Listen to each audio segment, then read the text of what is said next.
ci rajo bi ndax ñun aussi dañuy def suñu rentrée des classes voilà suñu professeur a ngi ci classe bi toog ñun ñu ngi toog ci biir Dissa il est là avec nous on est également avec Pape Madiakhaté moom it bokk ci rédaction bu King FM c'est toujours un plaisir de retrouver équipe bi nga xam ne ñoom la tàmm di àndal donc balaa maa nuyu professeur nag damay nuyu Dissa ba damay nuyu Pape Madiakhaté ba pare Pape Madiakhaté bonjour. Bonjour Dissa bonjour Kals plutôt ba tey baax na boo ma woowee Dissa ma jël garaawul. li nga tudd li nga koy tudd boo tax. non xam nga grand bi nag dama ko xaw a solal. waaw noonu la maa ngi lay nuyu bu baax Kals di nuyu Dissa di amaat mbégte toogaat fii ci 9-11 bi di nuyu également ñëpp ñu nga xam ne ñu ngi ñuy teewlu. moo xam ci 99.4 la ci Facebook bi wala ci site internet bi www.kingfm.sn. acca noonu la ñuy jaare également nuyu ko Dissa Préra bi may tooñ sànq ba léegi démb ñi ngi àndoon ak moom ci yendu boo xam ne ñoo ngi ko amaloon rond point Sacré-Cœur Dissa salaamaaleykum amaat mbégte ànd ak yow. maa ngi kontaan di ànd ak yow Kals di la nuyu bu baax di nuyu Xaadim moomu toog sa wet. Bamba waaw moom ba nee na Bamba bokkul ak ñooñu noonu maa ngi te dëgg gu wér péng la wax. di kontaan encore une fois Kals di retrouver de te retrouver ce matin de retrouver également nos auditeurs et nos internautes. Di également souhaiter bonne chance à nos enfants qui vont à l'école. Également à nos professeurs. waaw tey ñu war leen xëyee war a waxtaanee ak ñoom. door jàng nag dafa xaw a métti mais boo demee ba quelques années plus tard c'est-à-dire que nga dem ay 20 ans après ou 25 ans après ngay doog a comprendre li nga xam ne moom la sa waajur yi daan def ci yow. mooy yeela suba teel na la jógal jàngi. muy metti des fois mu sedd. des fois nga yaram bi xaw a bañ. mais nga jéngu rek dem jàngi résultat yi di ñëw des fois mu neex des fois mu naqari mais au fur et à mesure ngay dem soo màggee nag ci ngay doog a comprendre njariñ boobu raison pour laquelle tey xëy na bu ñu saxee xas xaw a doon tuuti dara ci réew mi tey wax ñu ñuy déglu xëy na am na loo xam ne waajur yi ñoo ko def ci ñun te loolu ci njàng la jaaree moom laay faral di wax souvent jàng moom ak éducation mooy base lépp ci àddina daanaka boo ko amee rek après sa dund day yomb. wax nga ko maa ngi doon wax sànq Pape Sa maa ngi gis nga Kals nu mu graay fu mu xëyee tey ak Omar Pène non c'est extrêmement important que d'abord le son bi nga teg ci Omar Pène ça me rappelle également man bi ma nekkee xale ça rappelle peut-être à Pape Madiakhaté moi monsieur mais Kals li nga wax da nga wax lu am solo parce que dañu war a xam ne lépp looy def ci àdduna bi jàng moo ci gën a yomb boo màggee nga koy xam da ngay def ne que boo màggee day gën a yomb waaye boo lépp looy def ci àdduna bi jàng moo ci gën a yomb waaye tamit moo ci gën a important. mais lu tax nga wax moo ci gën a yomb. waaw parce que da ngay nekk gone jàng. ba ngay nekk gone. boo demee ba am na at yoo xam ne boo ko tolloo. dootoo amatu jotu jàng. dëgg la day wees. dëgg la de xëy na sax njàng du wees ci benn côté. waaw waaye àdduna dafa am temps. voilà dafa am temps. njaboot da lay jiital. problème àdduna da lay jiital. kër yi da lay jiital pour wuti kër. ba nga xam ne que. xel ma nga waroon jël yëpp. consacré ku njàng dootul mën a ne. déedéet xel mënul jàpp temps bi nga bëggoon jël yëpp consacré ku njàng. dootul mën a ne. dëgg la de kon jàngal ba mu jotee. ba mu jotee. def ko boo ci paree dem ci leneen. waaw parce que àdduna tamit yombul. am njàng da cee baax de. am njàng da cee baax. waaw am njàng da cee baax lool sax. am na solo de waaw boo màggee nga koy xam Kals. dëgg la de. yaa ngi nii di wax sa bopp tey yàlla sutural na la yàlla dolli sutura gi dolli ko mboolem jullit parce que tamit da nga jàng moo tax nga toll fii da nga jàng moo tax nga mën a am yenn inspiration yi da nga jàng moo tax nga mën a jàkkaarloog parce que wax ci rajo du lu yomb c'est très dangereux aussi da nga jàng tamit moo tax nga mën a tey jàkkaarloog auditeurs yi am ay des millions et des millions d'auditeurs yu nga xam ne mais Kals la ñuy bëggee mais am na lu tax animateur yi bëri nañu fi. waaye animateur bi xam nañ ko. man de yow laay bëggee. waaw man de yow laay bëggee. déggoo li ma wax nee naa la animateur yi rajo yi bëri nañu fi. waaye animateur bi. moom la. déggal sama waa ji kontaan ci yow lool. kookoy Dissa Préra bu rédaction bu King FM alors Pape Madiakhaté. tey daa mel ni réew mi xëy nañu nouvelle bi nag mooy école ubbi na. voilà te xale yi maa ngi gis ñu koy fowee ndeysaan ci réseaux sociaux yi. di jooy vacances yi mais quand même c'était assez long doy na wax dëgg yàlla doy war nañu delluwaat nag ci classe yi mais ni ñu duggee dafa xaw a metti maa ngi koy wax sëñ Saliou léegi ubbi tey jàng tey moom xam naa ni yegg ci dina jafe waaye man je pense plutôt ñi nga xam ne taluñu sax dem école c'est-à-dire que seen kër yaa ngi inondé jafe-jafe àddina dab na leen école yenn yi nga xam ne fa la xale yi waroon jàngee fa lañ leen dugaloon ñoom ñu dëkk fa ku amul foo dëkk nag yaakaar naa ni pour nga xalaat say doom jàngi dafay xaw a doy waar donc suñu xalaatee problème yooyu yëpp tombeek école di ubbi quelque part dina neex ci xool ni xale yaa ngi dellu école mais beneen côté bi c'est un peu dommage da nga naan non am naa naqaru xol parce que ñii taluñu sax jàngi effectivement Kals ni nga ko waxee mais loolu mooy àdduna comme ni ñuy waxee bu fekkee ne ñii pour ñi mbégte la yenn xew-xew yi fi mel ni di doon ña ca des jamono yi dañuy nekk ci ay jafe-jafe comme ni nga ko waxee ñu nga xam ne seen kër yi jamono ji mu ngi ci biir ndox mi am na ñoo xam ne amuñu sax lu ñu jëndee ay fourniture am na ñoo xam ne yëre yu ñu sol ngir mën ko jàngee amuñu ko donc mu doon yooyu yëpp ay situation yoo xam ne bu ñu koy xalaat ci benn côté bi day doon loo xam ne comme ni ñuy waxee rek day reflété wu dañ koy bàyyi xel bu baax ci li nga xam ne moom mooy ubbiteg école gi mais loolu mooy àdduna c'est la vie mais jamono yi bu ñu ci tolloo même bu nga li ngay wax noonu naan am na ñuy wax sax ci réseaux sociaux yi naan vacances yi jeex na dafa gaaw a jeex affaire yooyu je me dis que loolu en fait daf may réfléchir loolu daf may jox dara parce que man je me rappelle ñun primaire wala en tout cas ay at ci ginnaaw bi ñuy daan war a école bu waroon tijji mais dañuy kontaan parce que dañuy yàkkamti dugg école yàkkamti gisante waak suñu xarit yi yàkkamti gisaat suñu maître yeeg suñu maîtresse yi donc jamono yooyu c'était moment bi plaisir la woon yàkkamti gisaat aussi xale yi ñu fan ci école voilà exactement des fois nga fan benn xale bu jigéen ci école bi yàkkamti école tijji da ngay yàkkamti mu bi voilà exactement parce que da ngay yàkkamti parce que en fait xale bi nga bindoon lettre daaw ci école bi wala tontuwul un an effectivement donc yooyu yëpp am na ci mu nekk loo xam ne plaisir la daan nekk ci élève bi plaisir la daan nekk ci enseignant bi mu retrouver élève am parce que en fait c'était ça l'idée c'était ça le charme boobu ñi jàng am na fu ñu ci tolloon am na nu ñu leen ci nàmpataloon ba nekkoon na lu important mais jamono yi malheureusement gis nañu ko mentalité yi dafa changé élèves yi xalaateetuñu de la même manière xëy na léegi boo déggee ñeneen ñi naan la vacances yi dafa gaaw a jeex c'est parce que ci benn côté mentalité bi changé na par rapport ak ay at ci ginnaaw nga xam ne période bi ñëpp dañ daan yàkkamti donc loolu mooy situation bi actuellement mais en tout cas année scolaire ubbi na beneen aspect bi ñu ci mën a wax mooy fu mu toll nii benn waajur tëddatul ba nelaw même bu fekkoon ne nelawatoo woon sax waaye bii moom xam naa ne nelaw yi day gën a jafe ndax boo xalaatee fourniture xalaat yére xalaat yeneen ak yeneen feet yaa ngi ñëw ci kanam donc dafay nekk situation boo xam ne moom day metti moo tax damay période bi aussi dañ ciy xalaatale bu baax a baax képp kuy parent d'élève ngir xalaat la ci li nga xam ne moom mooy dépenser frais yi nga xam ne di nga ko def en tout cas lu jara xalaat la dafa tombé également tamit jamono naqari lool ba nga xam ne li ngay bëgg a matale yëpp day metti maa ngi fàttaliku ci at yële weesu di sa bi école di ubbi tombé ak yenn événement yi moo xam tabaski la wala korité après parents yi finalement dañ la naan defal choix ndax yére korité laa lay jëndal wala yére ouverture des fois nag ñenn ñi jël yére ouverture sol ko korité après ubbee ko école donc yooyu yëpp day wane ni que Sénégal aussi baaxoo nañu di séddoo et puis di partager ak seen ay njaboot ndax bëgg nañ di leen bégal tey nag fi ñu toll yaakaar naa di saa su ma juumul état dafa am part de responsabilité bu rëy pour accompagner xale yi ci éducation mais njaboot gi aussi ak parents yi parce que njàng mi bu weesoo professeurs yi ak enseignants yi yaakaar naa ni état bi ak ñi ci kër yi aussi dañ ci am wàll bu rëy. maa ngi koy waxtaanee léegi Kals maa ngi la naan sànq lu waaye di def ci àdduna bi xëy na am njàng moo ci gën a yomb parce que boo màggee dootoo amati réellement jot bi maa ngi jël ay notes léegi di xalaat naan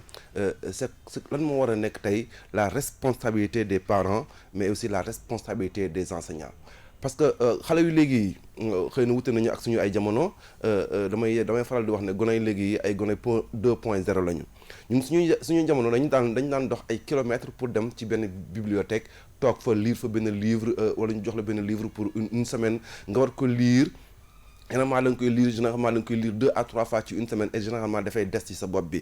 mais xale yi léegi tey ils ont la chance de pouvoir toog seen biir kër toog seen biir néeg sax di mun lire ay livres via internet donc njàng mi je veux dire gëstu bi gën na yomb je veux dire gën na yomb waaye lu ma gën yomb xale la rek benn yëfu xale lay def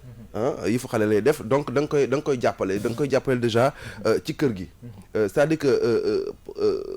l'enseignant il peut donner des leçons, il peut donner des exercices, mais c'est à la maison ci kër gi la ñuy jàngale la ñuy defee éducation bu njëkk ba on parlait d'éducation. Maintenant dans les écoles on parle il faut savoir que dans les écoles c'est plus une question d'instruction. Parce qu'il y a tellement d'élèves, que l'enseignant il n'a plus le temps de faire l'instruction et l'éducation de l'élève. Je me rappelle quand j'étais élève dans les années 80 à l'école primaire de Ngor damay amoon benn enseignant bu nga xam ne bu vacances daan jot moom baykat la woon. baykat la woon te daan bay benn ñaar bu weesoo loolu daf ñu daan yar. C'est-à-dire yar bi nekkul woon kese daf ñuy jàngal A B C D 1 2 3 4 mais dafa amoon yeneen valeur yu nga xam ne daf ko daan def ci ñun. je me rappelle ndeysaan dem si yàlla monsieur Mbeng yàlla na koy yàlla yërëm daf ñu daan wax ne que nit day am jom. nit day maandu. nit dafay am abnégation. nit dafay teey. nit dafay yaru xale dafay déglu mag. je me rappelle nos leçons d'éducation civique, nos leçons de morale, nos leçons d'éducation sanitaire daf ñu topp ba léegi. xaw ma ndax matières yooyu mu ngi am ci école yi ba léegi ci primaire yi mais c'était des matières mais aussi importantes que le vocabulaire, la grammaire, le système métrique.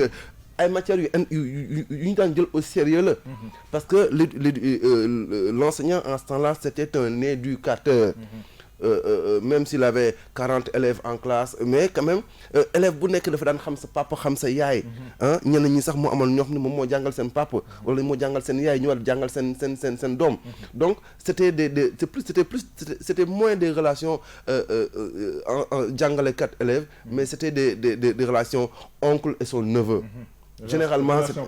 relation paternelle bu daan am entre l'enseignant et son élève. Aujourd'hui le monde a évolué. Peut-être qu'il y a encore beaucoup plus d'élèves qu'il y a 10 ans, 20 ans en arrière. Il y a peut-être moins d'enseignants que ces années-là. Mais également, la vérité, il faut le dire, il y a beaucoup de difficultés, il y a beaucoup de problèmes de niveau chez certains enseignants. Pas tous. Il faut être clair, pas tous. Il y en a qui sont qui sont extraordinaires. Mais il faut dire qu'il y en a beaucoup qui ont quand même également des déficits, qui ont également des problèmes. Donc, yooyu yëpp ci kër gi la ko parent bi war a jëlee en charge. am na ñoo xam ne am nañu moyen jël ay répétiteurs yu ñëw ci kër gi. mais kër goo dugg tey am na au moins kenn ko nga xam ne jàng na école ba CM2 wala ba terminale. Ceux-là, ils doivent prendre en charge leur petit frère, ils doivent prendre en charge leur neveu, ils doivent prendre en charge leur nièce. Parce que tamit mbir mi loolu la. njàng école da ngay fay dem jëli ay cours mais ci kër gi nga koy jàngee. la preuve leçon bi doo ko jàngee da nga koy jëlee ci classe ba mais ci kër gi ngay ñëw fi nga koy mokkalee. donc dafa am solo tey Pape Madiakhaté Sarr ñu taxaw am taxaw seetlu ci loolu xam le ne que tey jii jàng ak njàngale dafa am solo ci rawatina ci dëkk yi nga xam ne dëkku Afrique yi la. ñun suñu richesse ñu ngi wax pétrole ñu ngi wax gaz ñu ngi wax yooyu ñëwagul bu ñëwee ñi ko war a yor dañu war a jàng. te waxuma la ay njàng mu ndaw dañu war a jàng ba nga xam ne que loolu bu ñëwee dinañ xam nañ ciy def. donc tey Pape Sarr je pense que y a à boire et à manger sur ce sujet-là. yow nag xamul nga ci gis. effectivement ni nga ko waxee lu ci bëri ci lu nga wax dama la ciy rejoindre loo xam ne moo jëm sax ci njàng mi ci kër yi parce que jàpp naa ne kër gi moo war a doon sax base li nga xam ne moom mooy éducation li nga xam ne moom mooy ndongo bi parce que bu ñu xoolee ni fa en fait comme ni nga ko expliqué li nga xam ne moom la ndaw bi di jàng foofu mooy doon base bi c'est-à-dire li nga xam ne moom la jëlee école ba foofu la koy mën a assimiler pour mën ko delloowaat ci biir école bi donc dafa doon loo xam ne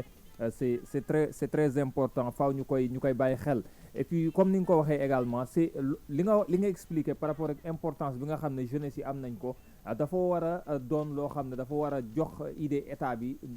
automatiquement ça doit être automatique pour mu investir ci li nga xam ne moom mooy njàngu xale yi gën ci bàyyi xel sax que li nga xam mooy njàng mu kawe mi parce que loolu mooy base bi boo amee base bu baax soo amee éducation boo xam ne suuf si baax na pour man ci kaw dootul metti trop pour nga def fa lu baax parce que boo defaree base bi rek après li ci kaw dina yomb mais bu fekkee ne base bi baaxul comme ni ñu koy wax yenn enseignants yi nga xam ne amuñu niveau élèves yi naturellement duñu am niveau de répercussion boobu noonu impact bi nga xam ne da koy am impact mu négatif la tey boo gisee nga xam bu njëkk ba xëy na école privée tey ñu bëri fa lañ bëgg a yóbbu seen doom parce que jàpp nañ ne foofu la ñu mën a amee seen doom yi mën a amee jàng qualité bu baax mais at ci ginnaaw bu ñu waxantee dëgg école privée ñi nga xam ne ñoo doon redoubler lañ fa doon yóbbu école publique moom moo doon former les plus grands cadres de ce pays ci école privée la ñu formé le chef de l'État actuel Sénégal fii la jàngee ci école yi la école publique yi la daal di jàngee mais aujourd'hui c'est le contraire qui se passe et malheureusement dañuy gis ne malheureusement c'est dommage parce que tey jii nii li nga xam ne waroon nañ ko investir yëpp ci enseignement surtout ci wàllum njàngaleem public bi defuñu ko ci donc c'est extrêmement compliqué te loolu état bi dafa am obligation def ko parce que li nga xam ne moom mooy ñëw ci suñu réew mi comme ay richesse tey lañ ko war a tabax notre population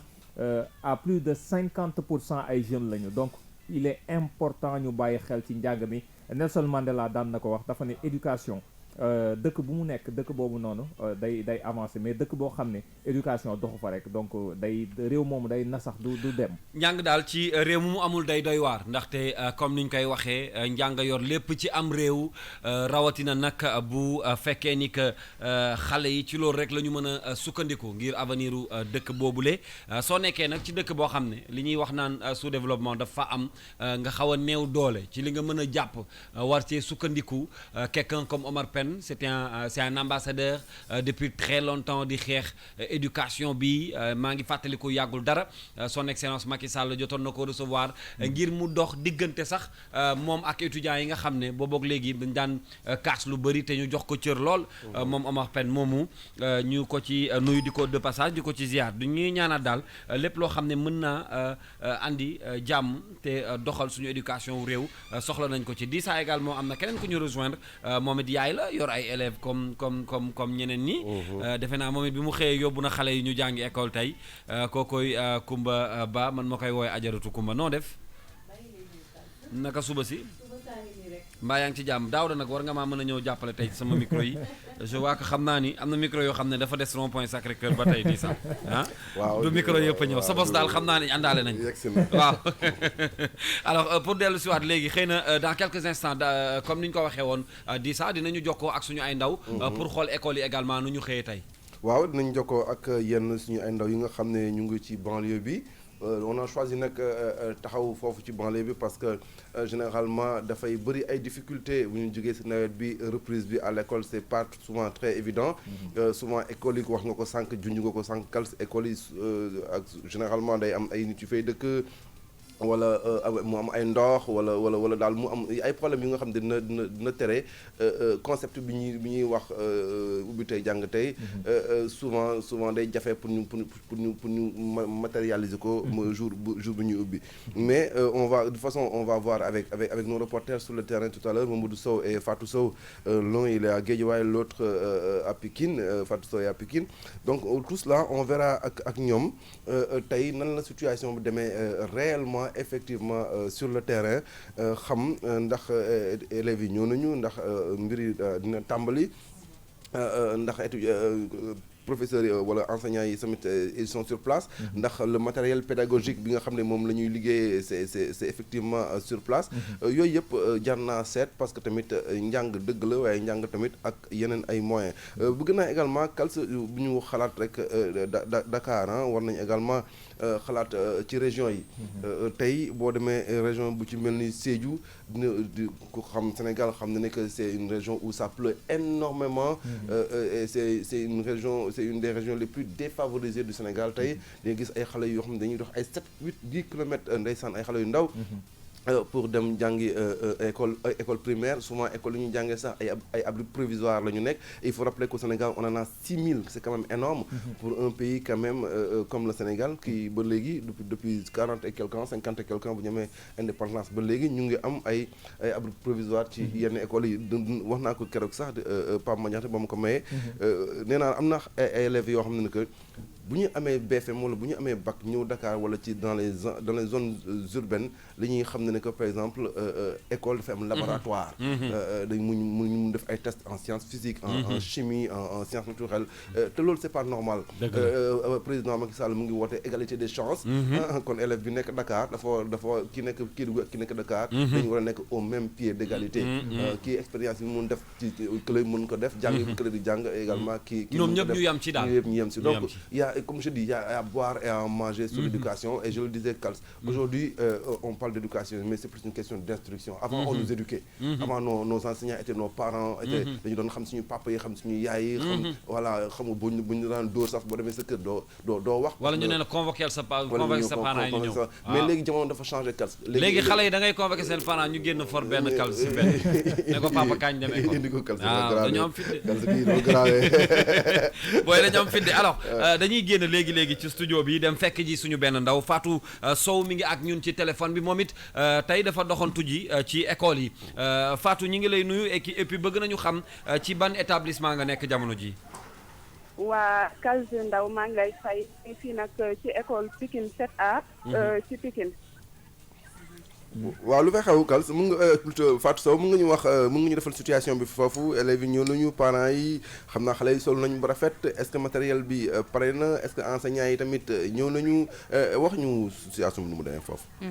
waa Dissa comme ni ko waxee yéex nañ nag lu toll ci ñeenti école fii ci Pikine. mooy école Pikine 7A école 1 école 7B ak fi nga xamante ni mooy école. maam ñeeri Badiane ñu ngi fii nag ci école Pikine 7A bi daanaka fii nag bu ñu gisantee directeur bi lim ñu wax rek mooy RAS daanaka lépp yemb na élèves yi tamit ñoom ñëpp daal di nañuy teew ba ci enseignants yi daal di nañuy sax jot génneel ab liste bu wane ni daanaka enseignants yi yëpp signé nañ ñi nga xam ni présenté wu nañ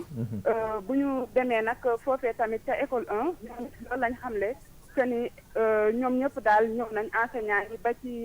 élèves yi waaye nag jafe-jafe bi fu mu nekk rek mooy fi nga xamante ne nii mooy école Pikine 7B foofu la jafe-jafe bi nekk ndax ndox ma moo fa nekk daal di rek saa ci école bi ba nga xam ne élèves yi sax mujjuñu woon jot a dugg enseignants yi tamit dañeen mujjee dalal ci beneen établissement bi kon ci côté élèves yi ndax xale yi aussi ñëw nañu parce que sànq ñu ngi koy wax ak sëñ Saliou bu weesoo enseignants yi war a ñëw jàngale xale yi des fois du ñuy ñëw ci premier jour bi ndax nemmeeku nañ ni tey xale yi jàng si nañu. waaw bu ñu sukkandikoo ci directeur bi nag am na élèves yu ñëw daanaka waaye am na ñi nga xamante ni ñoo des waaye lim bi ñëw moo ëpp lim bi nga xamante ni ñoo des. d'accord. waaw est-ce que xale yi parce que keroog bi ma demee di def situation bi ci école yi nga xam ne ñoom ñoo nekk fekk ubbite enseignants yi directeur bi ma jotoon waxal daf ma xamal ni souvent xale yi dañuy ñëw le premier jour mais ubbi tey jàng tey pour mu effectif il faut xale bi tamit buy ñëw fekk yor na jumtukaay bi nga xam ne moom moo koy permettre mu dugg classe jël note wala dara est-ce que xale yi indi nañ jumtukaay. waaw fii nag dugg naa sax def naa dugg ci ay classe waaye naa leen ku ci nekk yaa ngi yor sa kay ak sa bic di bind maa leen fekk ñu yor kay ak bic di bind donc directeur bi aussi xam ne na ni ñoom enseignants yi daanaka dañ leen di def rek ay cours pour rappeler leen li nga xamante ni moom lañ doon jàng année bu ñu génn waaye commencé gu ñu cours yi nga xamante ni mooy tàmbali ci at bi am na parents yoo xam ne du ñu teel a inscrire seen doom yi mais dañuy toog ba tey ñu ñëw ci buuxante bi est-ce que situation bi noonu la fa demee wala ñoom inscrire nañu à l'avance. waaw loolu aussi bi ma ko laajtee directeur bi xamal na ma ni ñoom duñu inscrire daanaka bu école bi desee 1 mois ci la ñuy ñëw di bindu doom yi moom sax le na ni fi mu toll nii dañoo baaxee ndax li ci dafa fees ba ñu leen di yóbbu ci école bi ñu dal muy école Pikine 7A bi ma nekk nii jërëjëf Fatou ñu ngi lay gërëm bu baax Fatou Sow ayca merci beaucoup moom ñu ngi lay gërëm yéen tamit ak maa ngi gërëm aussi fépp toog ci plateau bi maa ngi def jërëjëf mu nekkoon Fatou Sow di suñu ndaw bu King FM moom doxantu na ci ay école foofu ca Pikine situation bi nag Pama Diakhaté ñoo ko nemmeeku xale yi ñëw nañu même bu fekkee am nañu manqué waaye li ci am solo mooy nee na lim bi ñëw ñoo ëpp ñi nga xam ne ñëwuñu enseignants yi daanaka liste bi nga xam ne mooy wane ni ñoom it jàngale si nañu ñëw nañu tey daanaka lépp yemb na ndax directeur bi ci boppam moo ko jox xibaar boobu mu mel ni daal comme ni ñu koy waxee les choses sérieuses commencé na ci école yi. effectivement Kals ni nga ko waxee Fatou Sow école yooyu mu nekk miin naa ko bu baax parce que benn ci ñeent yooyu mu wax fa laa jàngee muy Mame Yéli Badiane bi fa laa defee sama primaire donc c'est des bokk na ci école yoo xam ne bokk nañ ci cas yi nga xam ne amuñu problème trop maanaam ngir mën a démarrer bu baax a baax mais école bi fa pose problème ci ñeent yi mu dem man li fa xew bettu ma muy école 7B bi mu wax muy Elimane Ndiaye parce que Elimane Ndiaye chaque année man de bi ma nekkee xale ba léegi chaque année mu inondé avant li nga xam ne moom mooy ouverture bi chaque année. kon yàgg na fa chaque année day tardé. yàgg na fa parce que li waral mooy dafa am benn canal boo xam ne dafa am benn centrale boo xam ne dañ fay denc ay ndox yu salté yoo xam ne dafa jàkkaarloog école bi ci beneen côté bi mooy tali bi jëm stade Alassane Djigo donc du coup ndox moomu noonu moom mooy ñëw di ball parce que dafa am benn tuyau boo xam dafa nekk ci digg école bi tuyau boobu nag moo continuer ba Mame Yéli Badiane ce qui fait que saay bu taw nawet bi tombeek nii nawet bi tout le temps day tombeek ci biir ouverture année scolaire bi ndox mi day ball foofu noonu ba mu fees dell continue sax ba ci année yi weesu di laal Mame Yéli Badiane ba daanaka ñaari école yooyu njàng mi du yéex a day yéex a démarrer mais en même temps sur le plan de la santé ndax suuf si ak même bu fekkee ne ndox mi dem na ba arrêté ba ñu pompé ko saleté bi nga xam ne day des ci suuf si day jural ay problème de santé élèves yi man mës naa fa def reportage boobu maa ngi nekk rajo Oxygène mais da ngay dem ci poste de santé bi par exemple centre de santé Baye Talla Diop bi tuddoon Dominique tam nekk Pikine boo demee dañ lay wax ne période bii nii élèves yu bëri dañ leen fay indi seen parents yi parce que dañuy am ay problèmes respiratoires parce que loolu moom moo ko waral donc encore une fois c'est une occasion pour lancer plaidoyer bi école Elimane Ndiaye 7B il faut que autorités yi ñu taxaw si xool ban solution durable lañ ci mën a am parce que chaque année c'est comme ça et donc l'inspecteur est interpellé le maire de la commune bi nga xam ne fa nga nekk muy maire Pikine Nord sa responsabilité est engagée mais également l'état du Sénégal dégg naa ni ministre bi sax mi ngi ci tournée ci subaak léegi ñu ngi doon jéem a jokkoo ak moom bu ñu ko mënee jot ak sinon chef de cabinet ñoom ñaar ñëpp ñu ngi jéem a def ay pexeem ngir jot leen xool ñoom it situation bi nan lañ ko jàngatee Koumba Ba dañuy dem léegi Sédhiou fekk ji Bakary Konté ndax njàng bi du rek Ndakaaru région yi aussi ci la bokk ñu bàyyi la ñu recevoir Bakary Konté di suñu ndaw teewal ñu foofu ca Sédhiou. Bakary ñu ngi lay nuyu. maa ngi lay fay. Koumba Ba moo nekk ci kàddu gi. waaw Koumba na nga def. tey la école ubbi tey jàng tey boobu ba tey ñu ngi ko doon lamlaame situation bi ci Ndakaaru am na yu ñu ci jot a def foofu ci Sédhiou nan la fa tëddee. voilà Sédhiou mun naa ne ubbi tey jàng tey munul nekk région bi yëpp la mën a couvrir mais mun nañ xam ni si bu fekkee ci capitale départementale bi la muy Sédhiou capitale régionale Bounkiling capitale départementale Goudomp capitale départementale donc école yoo xamante ne ñu ngi ci capitale départementale yi yooyu du ñu am problème maanaam ñu bëri ci ñoom fekk nañ élèves yi parents d'élèves yi déserté école yi maanaam génnee ñax yi ci l'école yi pour que xale yi mën a jàng et ci commune bi tam c'est pareil ndax ci Sédhiou sax gis ngeen initié journée désherbage yi mooy professeur Bala Moussa Daffé mooy école bu ñu ko tuddee ñu dem ñu génnee ñax ci école yi yëpp mais jafe-jafe yi fan la mooy ci département ci biir département bi ci gox yi gën a reculé ci Sédhiou maanaam gox yoo xamante ne yàlla mu ne dëgg nag ci gox yooyu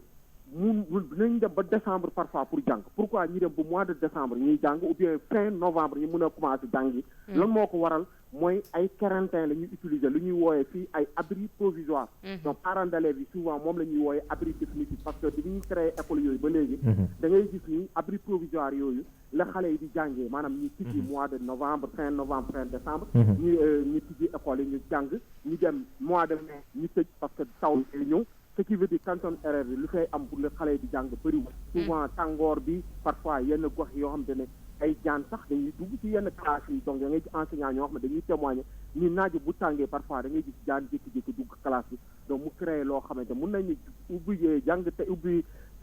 tey am na gox yoo xamante ne nekkul problème lu mel ni capitale régionale bi di Sédhiou Bounkiling ak Goudomp mais jafe-jafe yi ci les gox yoo xamante ñoo gën a reculer diggante Sénégal ak Gambie mooy frontière fu ñuy wooyee Kabada diggante Sénégal ak Guinée-Bissau fu ñuy wooyee le Balantacounda donc ay abri provisoire en pagaille donc foofu ubbi tey jàng tey mënuñu koo xalaat gox la yoo xamante ne problème table banc mu ngi fa problème personnel mu ngi fa donc problème abri provisoire yi ñu ngi fa mun nañu loolu lañu mën a jàpp daal ci lu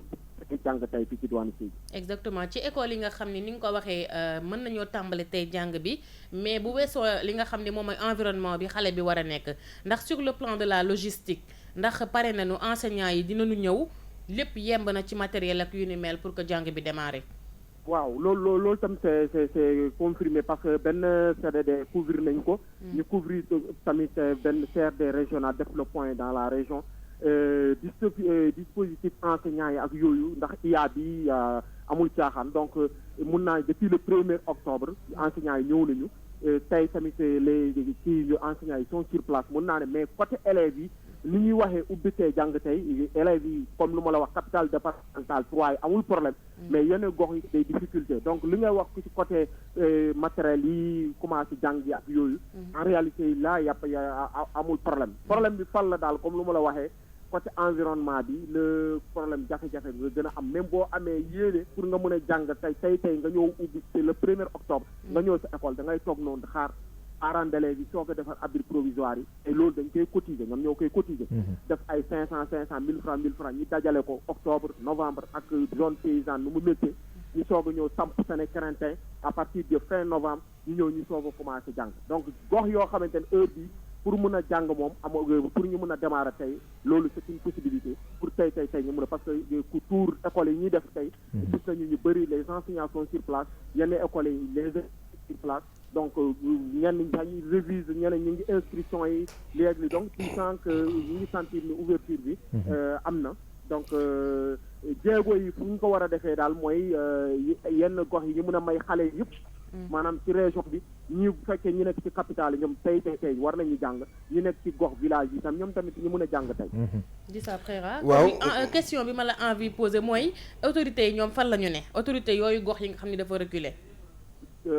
Bon ñu ngi fi autorités yaa ngi souvent tu vois je donne un exemple tu vois l'IF du département de Goudomp par exemple qui est le patron de l'éducation dans le département. Il lance un appel à l'État pour dire que chaque année ñun ñooy département bu gën a touché ci abri provisoire yi suñu qualité enseignement bi dina def jàppale la ñu vraiment ministre jàppale ñu mun a am ay salle de classe donc le conseil départemental bi comme éducation bi léegi compétence transférée la da ngay chaque année avec les moyens yoo xam ne ñoom am nañ ko dans le budget da ngay at bi lëm par exemple budget bu ñu yor ñoom ils peuvent constituer cinq salles de classe donc 5 salles de classe pour par exemple 1000 salles de classe 1000 abris provisoires tu vois c'est insuffisant donc da ngay gis nga ñëw nga tabax 5 salles de classe il faut attendre 12 mois nga daw dakkante ak entrepreneur pour mun ko livrer et puis kenn wax la ni moo amoo assurance que mun na ko livrer en 1 an donc dina mën a def 2 ans 3 ans balaa ngay jot loolu donc c'est le seul problème c'est ça donc tu entends les milliards dans l'éducation donc dans les infrastructures dans la région de Sédhiou ça manque beaucoup franchement ça manque beaucoup da ngay sentir ne ça ne va pas même les autorités en chef ñoom ñoo nekk en charge de la question ils savent que leur budget mënul saafaral tey les problèmes de l'éducation la demande est forte et que lu ñu am dans les ressources bëriwul Bakary oui mais merci beaucoup xam naa dinañ ñëwaat ak yow en direct ci Midi Culture mooy journal King FM nga defaat ñu le point en direct sur la rentrée des classes foofu nga xam ne mooy Sédhiou Kals ça revient merci beaucoup Bakary on te revient à 12h ci Midi Culture avec Serigne Saliou gis nga Bakary gis nga Kals ngeen baal ma dafa li ma wax dafa sax daw yaram gis nga zone yooyu parents yi ñooy cotiser ku nekk 500 francs pour mën na jënd ay crainting xaw ma ndax gu ne Dakar xam nañu luy crainting crainting ay genre bant la mel ni lu ñuy xadd ay ñax yu ñuy xadd la ay pour def ko ak classe dégg naa ko sànq mu naan yenn saa yi sax ab enseignant taxaw jàngale ba si yàgg du jaan dugg fa daw mais day daw il faut xamul loolu gune ko jëlee Dakar yóbbu ko foofu nekk jàngale ay xale foofu mais nga dugal ko benn nga dugal ko ci abri provisoire ñaar man j'ai fait le tour du Sénégal plus de 7 fois je te dis j'ai vu des écoles où bëy yi dañuy doxantu xar yi di doxantu nag noonu mais dëggantaan non c'est la vérité moi j'étais à Sédhiou à 4 ou 5 à reprises et su ma nee 4 ou 5 reprises c'est que je suis resté là-bas plus d'une semaine j'ai vu des cours d'école où ginaar yi foofu la ñuy sabee xar yi ak bëy yi foofu la ñuy nekk yooyu yëpp dafa graaw beneen affaire bi mooy maa ngi koy wax sànq c'est les parents eux-mêmes qui cotisent pour désherber l'école pour mettre en place des abris provisoires à la limite wax na ko sànq ñu ne ko qui deviennent des abris définitifs effectivement c'est-à-dire que depuis des années et des années et des années booy xale yi foofu la ñuy jàngee la faute à qui? La faute à l'État parce que l'éducation dans un pays mais c'est la responsabilité de l'État entrepreneurs yi ñuy jox ay chantier foofu pour ñu defar classe yi mais ils sont pas sérieux bu doon dañ leen jox benn chantier école Dakar ñu xam ne que le préfet va le voir ou bien le maire va le voir ils vont le faire vite fait mais puisque ce sont dans des villages reculés il y a pas même su fekkee am na contrôle il faut savoir Kumba que pour jógee Bunkiling dem wala nga bëgg a dem dans le Balantacounda quand tu quittes Sédhiou mais tu traverses le fleuve mais tu fais le fleuve Gambie pour aller vers le Balantacounda et c'est loin et quand tu rentres dans le Balantacounda mais c'est large tu as Goudomp qui est au fond là-bas tu as d'autres départements qui sont là et c'est presque une brousse c'est-à-dire oto yoon yi la fay yóbbu sax du tali ay kii la ay rang-rang donc c'est extrêmement difficile pour même ceux qui sont chargés de contrôler cela d'arriver fu ñu war a contrôler affaire yi donc mais entrepreneurs yooyu noonu nga xam ne ñoom la ñuy jox pour ñu defar salle de classe yooyu noonu ils font pas le travail correctement il faut le dire haut et fort et l'État doit sévir parce que état bi moo fi woote ne que éducation pour tous et équité dans l'éducation donc xale bu nekk comme wax naa ko sànq xale bu nekk Dakar di jàng correctement di dugg ci bus yi di dem jàngi di nekk classe bu bien et tout mais fële noonu la fa war a demee noonu la fa war a demee inégalité te gis nga wax naa ko sànq nee naa la dinañ gis xale boo xam ne Fongolimbi lay juddoo yaroo fi màggee fi jàng ba am doctorat il y a des milliers et des milliers de doctorats dans ce pays là jàngaw ñu France jàngaw ñu États-Unis jàngaw ñu fenn fii la ñu jàngee Macky Sall en est la preuve concrète la preuve vivante le président de la République ñeneen ñu ngi fii est-ce que comprendre nga kon tey dafa jot tey loolu la question de cette surtout de l'éducation mais surtout dans les régions gis nga di ça doguma la mais gis nga lii day wane rek ne les gouvernants du Sénégal de l'indépendance à nos jours mosuñoo liggéey mosuñoo nekk ci li nga xam ne moom mooy farata parce que bu ñu xoolee situation bi bu fekkee ne Dakar xëy na am na école parce que c'est la capitale bëri na école yoo xam ne ñu ngi fi donte ne yenn yi jamono ji nekk nañ ci état boo xam ne daaw sax am na benn plan bu ñu commencé woon jël ak ministre de l'éducation bi fi nekkoon Serigne Mbaye Thiam ñuy jël yenn écoles yi di leen defaraat di leen yeesalaat pour ñu mën a yemb mais boo duggee ci biir région yi tu as l'impression que c'est le néant vide moo fa nekk ba ngay dugg yenn diwaan yoo xam ne dëkk yu mag a mag benn wala ñaari école yu jag ñoo fa nekk li ci des yëpp ay abri provisoire la le Sénégal mu ngi am indépendance en 1960 on est en 2019 ça veut dire que de 1960 à 2019 gars yi dañ doon caaxaan xaalis bi dugaluñ ko fi mu war a dugg dañ ko jël def ko ci yeneen mbir yoo xam ne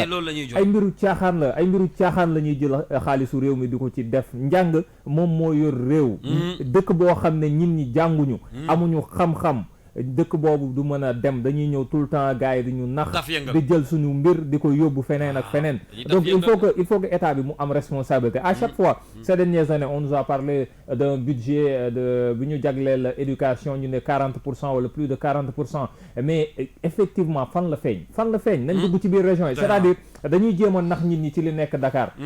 dem benn université Cheikh Anta Diop wala lycée yi nekk fii à Dakar wane ko ci image yi dem fa def seeni caravane naxaate alors que boo duggee ci biir région yi am na école yoo xam ne comme Dissa ni mu ko waxee sànq élèves yi bu ñu fa bëggee dem mais ay kilomètres la ñuy dox te bu ñu fa demee mais loolu mooy waral fan yi passé raconté nañ ma benn anecdote benn jeune enseignante buy doog a dugg ñu yóbbu ko xaw ma ci ban dëkk boo xam ne ay abri provisoire la mais gis nga bi mu fa demee ba ñu toog ñoom enseignants yi ci rentrée bi mu toogee ni nga xam ne noonu la doon cataloo ci banc yi ñu leen tegaloon noonu pour seen rentrée ñoom enseignants yi mais gis nga bi mu fa jugee dafa dem inspection directe toog di jooy toog di jooy carrément parce que moom mënu faa jàngale finalement dafa jooy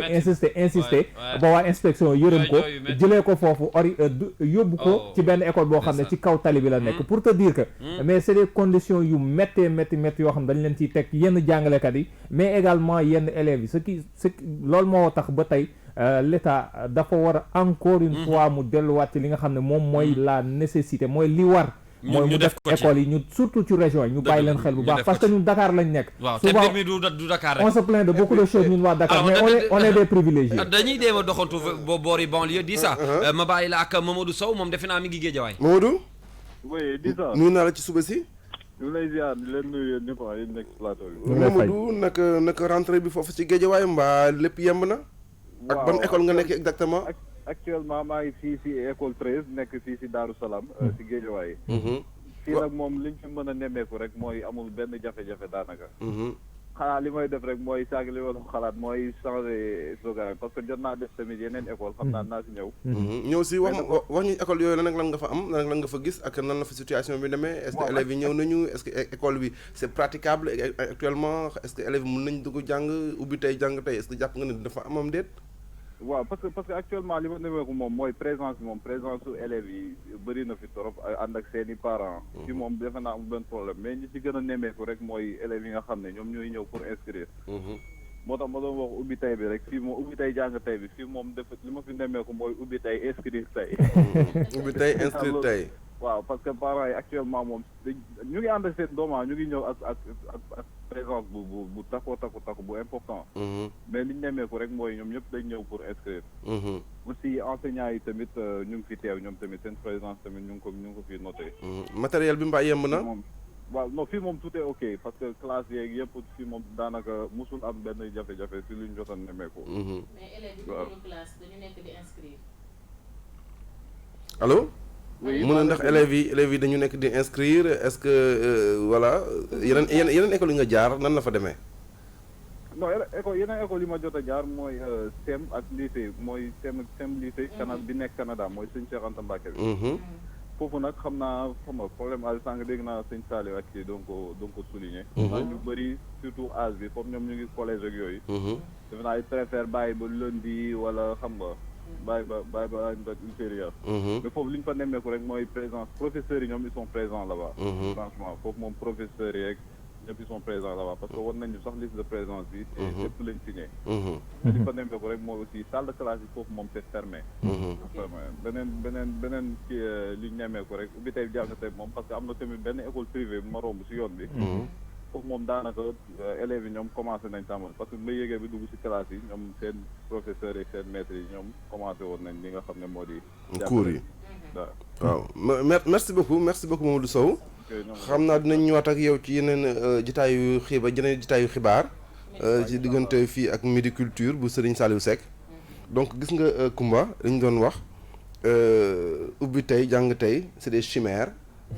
c'est vrai c'est des chimères. mais syndicaliste bi ñu woon. wax na ko démb Dambodj wax na ko waxam neexul waaye dëgg la. gis nga lu ñu xamal privé bi sax tàmbali nañu jàng. effectivement le privé a commencé. waaw. foofu laay ñëwaat xaw ma ndax micro bi yéen a ngi may dégg. waaw am na tuuti kii mais maa ngi lay dégg. foofu laay ñëwaat tuuti parce que inégalité yi. man tey dama ko gis calce de façon vraiment. mu kii ma mu intrigué ma trop parce que. mënoo ñëw tey di ça comme ni ko Papa Diakhaté waxee sànq bu ñu daan wax école publique foofu la kàngam yi daan jàngee. dëgg la mu ne fa laa jàngee xam na kàngam la am déet waaye fa laa jàngee. ñi nga xam ne non les bons produits de ce pays là. ce sont des produits finis de l'école publique. effectivement mais tey jii li nga seetlu mooy parce que man tamit ci école privée laa demoon kalsa mu ngi may tooñ sànq naan yaay laa exactement yaay laa effectivement. mais école privée xale bi buy ñëw dañ lay envoyer note ne la buy ñëw na indaale matériel la maanaam sac bi tey duy nga ci lépp loo xamante ni bi soxla na ko pour jàng parce que bu ñëwee 8 heures lañ lay convoquer déjà na fa fekk xale bi bu ñëwee day dugg def cours contrairement ak xale bi nga xamante ni moom moo jëm école primaire bi nga xamante ni publique la loolu dama yaakaar ni di saa dañ cee war a taxaw parce que da nga daan gis ku lajj ba sonn ci école publique mënu fa wane boppam gisul kooku lañ daan yóbbu ci école privée di ko fayal muy jàng effectivement mais tey jii neexul ñu koy wax mais loolu moom mooy dëgg di saa parent d'élève nga parent d'élève la man sax ku amul xaalis tey jii sa doom du jàng dina am problème de école primaire moom mooy base pour xale ñu ko doon waxtaanee sànq hors antenne école primaire moom mooy base pour xale mais bu fekkente ne xale bi day dem fekk ji enseignant bi koy jàngal déjà est-ce que am na aptitude yëpp pour jàngale on est désolé de le dire mais c'est la réalité c'est vrai parce que ñun ñi nga xam ne ay taskatu xibaar la dañuy dem ci terrain bi di def ay reportage da ngay jàkkaarloog benn instituteur di ko poser ay questions mais yow sa jëm bopp da ngay rus mais bu ñu la waxee ne yow kii moom moo war a jàngal sa doom bi nga xam ne xamagul dara li njëkk ci xelam daf fay des moom xale bi dëgg la loolu dafa métti ci xol mais il faut que ñu duut ci baaraam du di saa man beneen nañu xoolaat formation ñi nga xam ne ñoom ñooy jàngal xale yi ba pare parce que neexul ci parent yow nga yóbbu sa doom ci école boo xam ne wóoru la ni li nga bëgg ci moom yëpp di nga ko am di saa préra waaw dëgg la da nga junj lu am solo Kumba mooy formation enseignants yi maa ngi koy wax sànq maa ngi naan ñun bu ñuy ndeernu xale suñu enseignants yi c'était plus que des enseignants, c'était des éducateurs. Je le disais la dernière fois, l'État ou bien les différents gouvernements qui se sont succédés à la tête du Sénégal ont été pris de court par l'évolution démographique de ce pays-là, et je trouve ça dommage parce que voilà, ils avaient les instruments pour savoir nu ñuy doxee. mais man dafa am beneen mbir sax bu ma xaw a metti tey dama koy dut baaraam tuuma gouvernement bi mooy gis naa ne chaque entrée rek le ministre de l'éducation là il fait le tour des écoles de Dakar et il vient se dire oui tout se passe bien oui ça mais loolu mooy lan kon le ministre là c'est le ministre de l'éducation de Dakar on peut l'appeler comme ça. Est-ce que mos ngeen gis yéen ouverture des classes le ministre de l'éducation va faire l'ouverture des classes à Sédhiou, à Tambacounda ou en Casamance, à Saint-Louis? Jamais, moi je l'ai jamais vu. Je peux me tromper nag. Je n'ai pas la science infuse. Mais pourquoi ce ministre-là il va pas à Sédhiou? Pourquoi il va pas à Fongolimbi? Pourquoi il va pas à Goudomp? Pourquoi il va pas à Kédougou? Mais il va rester à Dakar, à Pikine. Il va dire oui, il y a que 3 écoles qui sont inondées, les autres ça va bien. Ça ne va pas du tout. Ça ne va pas du tout. Hein? C'est pas le ministre de l'éducation de Dakar. Et puis en plus, à chaque fois que nous devons tourner, damay gis ni que fii rek la ñuy gën a nekk Dakar. Léegi on va marquer une pause musicale, le temps de régler un petit souci technique ak suñu techniciens yi. Ñu dellu si waat nag wéy ak yéen ci li nga xam ne moom moo des si waxtaan bi tey nag ponk bi benn la gis ngeen ko muy ubbite école bi xale yi dem ci classe yi enseignants yi it fekk ji leen fa ñu marqué pause musicale dellu si waat yeggali la suite. Ne bougez pas, c'est l'heure de la pub.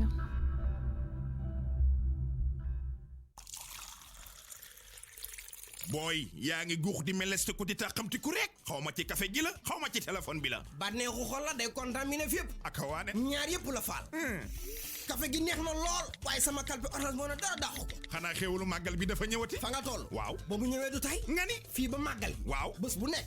orange moo ne ci bépp retrait transfert ak code transfert international waaw mbaa réception ak ria nga ni mën ngaa bokk ci tirage au sort bi am bés bu nekk nga ni kaay ma wax la lu ñuy maye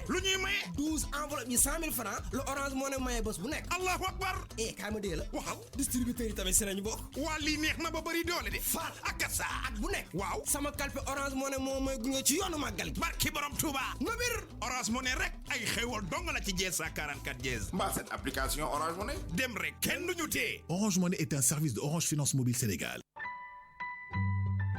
Orange.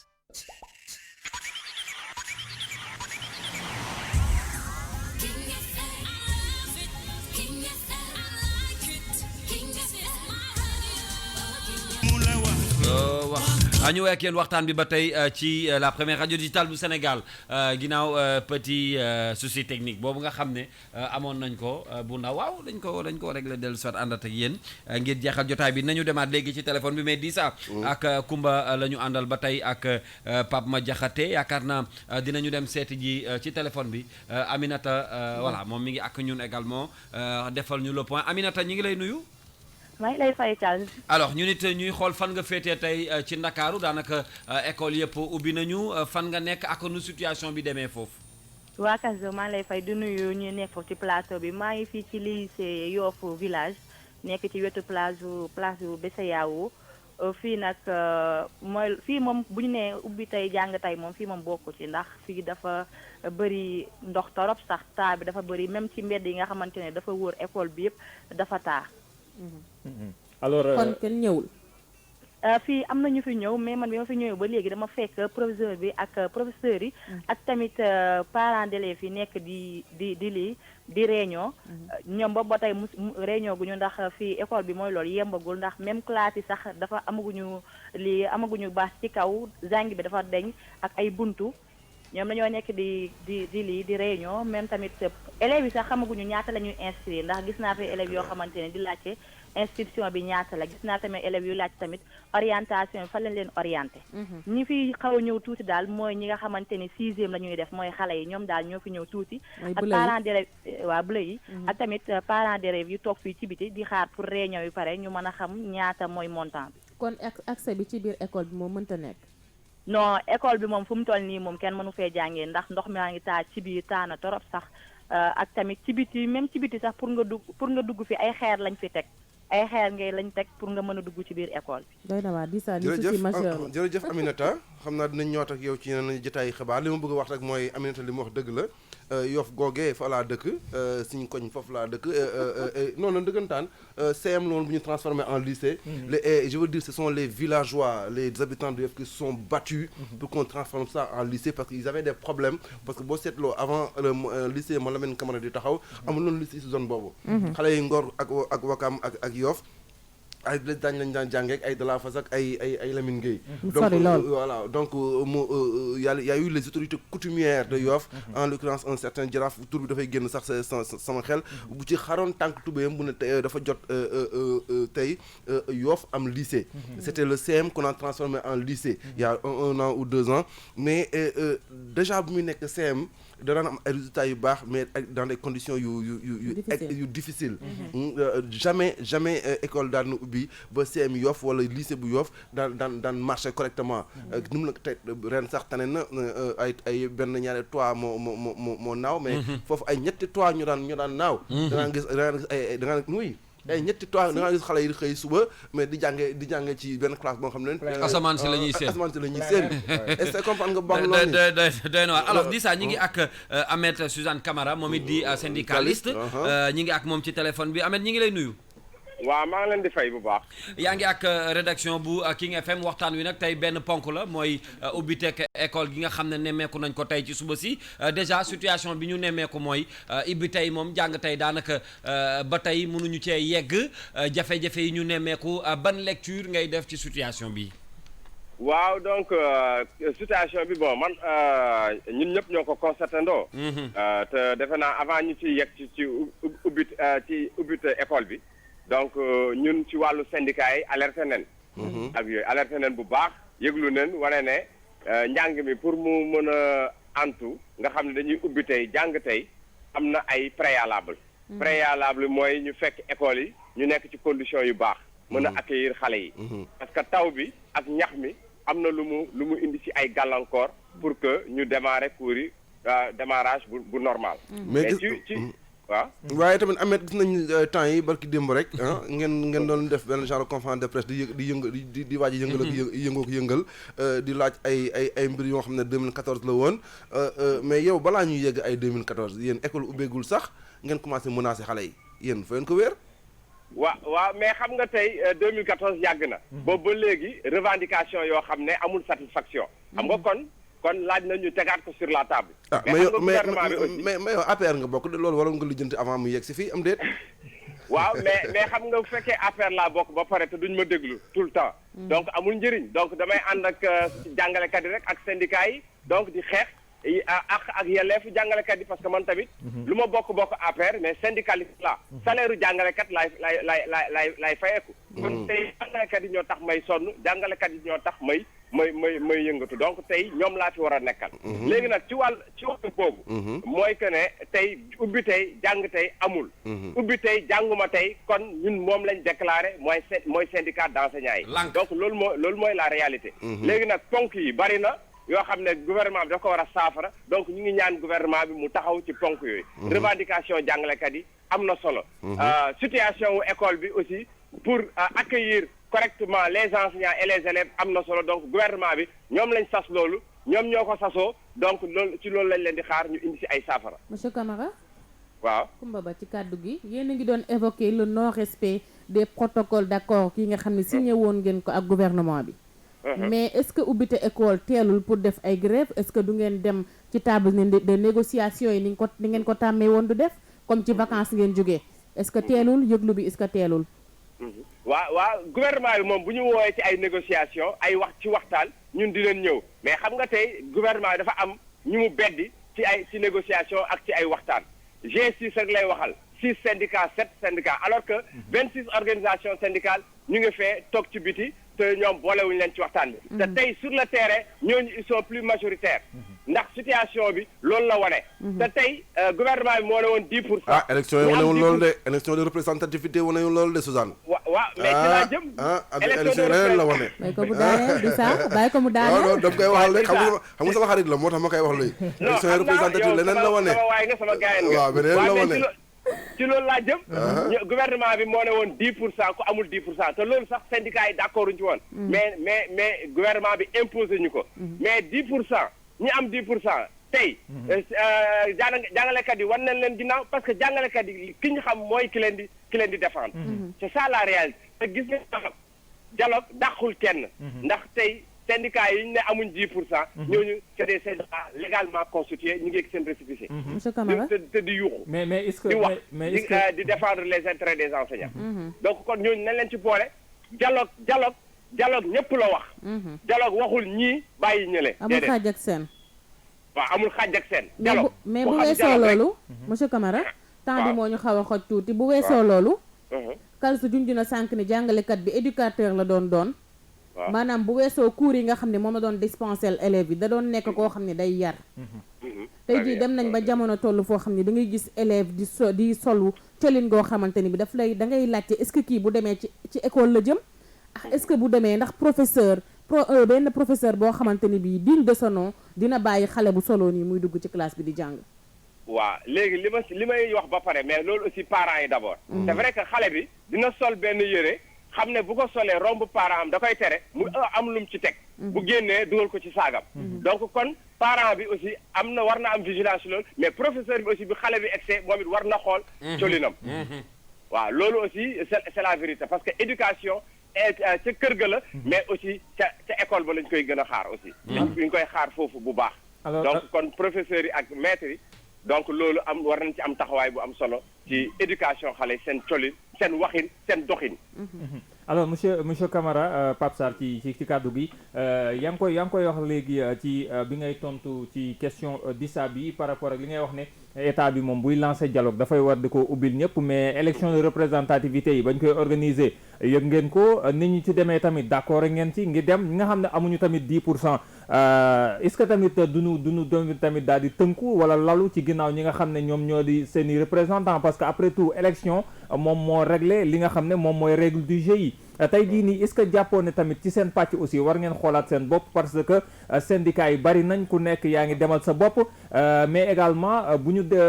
xëy na bu ñu ci boole woon ñëpp aussi li taxoon sax état bi organiser ko mooy pour ñu mën a concilier li nga xam ne moo di seen revendication yëpp ñu mën ko tënk mais bu fekkee ne tamit da ngeen a tasaaroo aussi loolu tamit est-ce que du responsabilité boo xam ne yéen tamit war ngeen ko matale. waaw d'accord naa ci li nga wax mais xoolal tey buñ ne dialogue politique mais ñëpp lañ soxla ñëppay ñëw ñëpp lañ soxla ku ñëwul sax ñu dem fexe jëli la alors donc pourquoi kon dialogue ci wàllu école bi ñu am ñu beddi léegi li nga wax dëgg la élection de représentativité am na lu mu war a régler maanaam que état bi dootul dialoguer ak ñëpp mais tey ñun def nañ kuréel G20 26 organisations syndicales mais fexeel kenn ñu am fa un représentant ci 6 yooyu bu ñuy toog mais mu am un 7e jóge ci G20 ñun d'accord nañ ci loolu bu ko defee kooku dinañu fa nekkal